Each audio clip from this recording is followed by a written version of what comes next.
Major combat operations in Iraq have ended. In the Battle of Iraq, the United States and our allies have prevailed.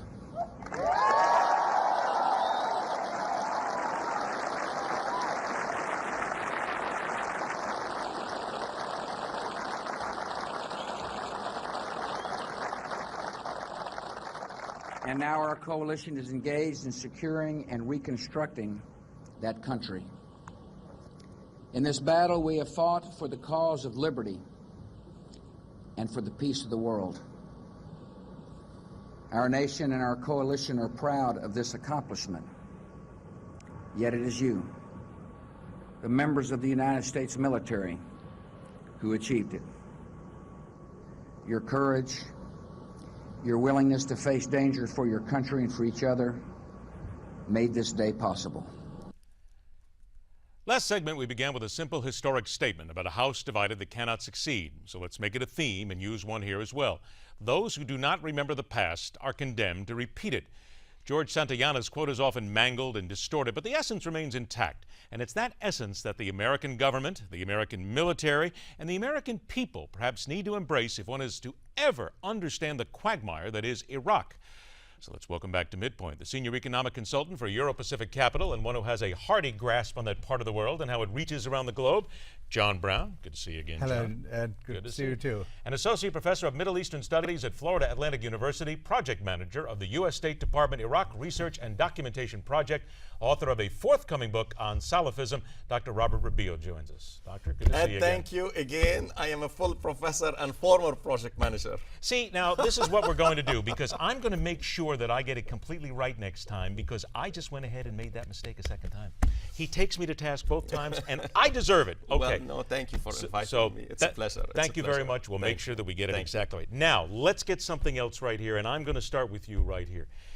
How does the rest of the world look at the United States' involvement in Iraq? Do they want us involved? Do they want us out? So how do they view us at this point? Well, let me answer with the then and now. Please. Then, and not too long time ago, they said, and it was, you have almost a consensus in the world that we have bungled in Iraq and that we have done mistakes. And I say yes, but now it's a different story. Now United States is acting as a good force, is trying to save a lot of religious minorities there, whether they are Yazidi, Shabak, and especially Christian. They are protecting the Kurds. And of course, we are protecting our national interest now, that mainly it is now in northern Iraq with the Kurds. So the rest of the world, I think now, they should applaud the United States for what we are doing now. And I would say, you know, late, but better than not happening now, that we are taking this action now. They should be applauding us, but they don't seem to be. Why? Well, it depends which countries now you are talking about, really. Now, I heard some in the Arab world, they are saying yes. I heard some, for example, I was hearing the Lebanese TV today, they said yes, it's a welcome, they are late. You know, it mainly comes from the religious minority, the Christians in the Middle East, especially in Lebanon, in Egypt. They are applauding the United States. Yes, we want you to do this. We want you to protect these minorities. And others said, well, it's a conspiracy. We go again into those conspiracy theories that I don't believe in. So this is what you have in the world. All right, John, let's go to you here, because you certainly have a global concept as well of what's going on. Is the world basically glad that we're there? Are they happy we're there? Want us to get more involved? Clean them out, if you will? I didn't think so. I mean, I think, first of all, Bush Sr. was very well advised in Gulf War I not to go into Iraq, into street fighting, which consumed soldiers at a huge rate, but more importantly, to leave Saddam Hussein in power, although a most evil man, the strong man of that area, who was Sunni in a Shiite majority country, kept the place in order and was a bulwark against Shiite Iran. George W., on the other hand, I think was very ill-advised. First of all, I see absolutely no justification for invading another country. It was totally illegal, but of course the chief justices in Britain and America wound the rules around to say it was legal. It was really totally illegal, and I think disastrous, because the world did not see that Iraq was doing anything wrong, and the so-called allegation of weapons of mass destruction proved to be totally false. And we were fighting on the enemy's ground, and street fighting, which is going to consume a huge number of soldiers, and we didn't put enough soldiers in there. So it was a military disaster, and I think now we've unleashed the Middle East into quagmire. And what's more, we seem now to be changing our allegiance from the Sunni Saudi Arabia to favoring the Shiite Iran, hopefully to protect their status for a nuclear weapon, which I think they will get, and totally hoodwink America. So I think it's a complete disaster from start to finish. It was correct under George Bush Sr., but George Bush W. and now Obama, I think it's a disaster. We now have enormous human rights problems, but we're trying to be the world policeman when we cannot afford it. We've hollowed out our military. We should be bringing in the United Nations.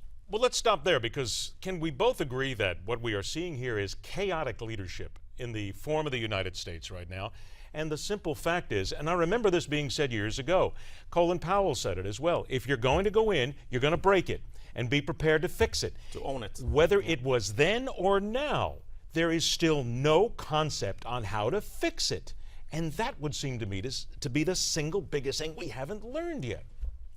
Well, as I mentioned, and I agree with the gentleman, yes, before we did mistake, where I take, certain exception and said we unleashed all this. No, we were part of what happened in the Middle East. Let's not forget, you had dictatorial regime, tyrannical regimes. Already the regional order was too weak and too tenuous. Yes, we did our part of our mistake, but I won't put all the blames, on the threshold of Great Britain and United States. Now let's move here. Do we need the strategy now? Yes. Do we need the strategy? Yes, I think we need the strategy now.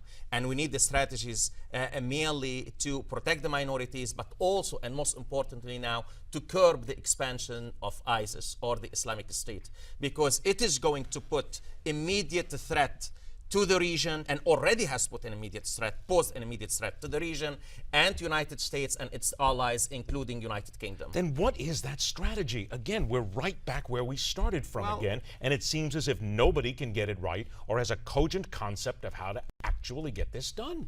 There is no strategy, but I mean, I must put the record straight.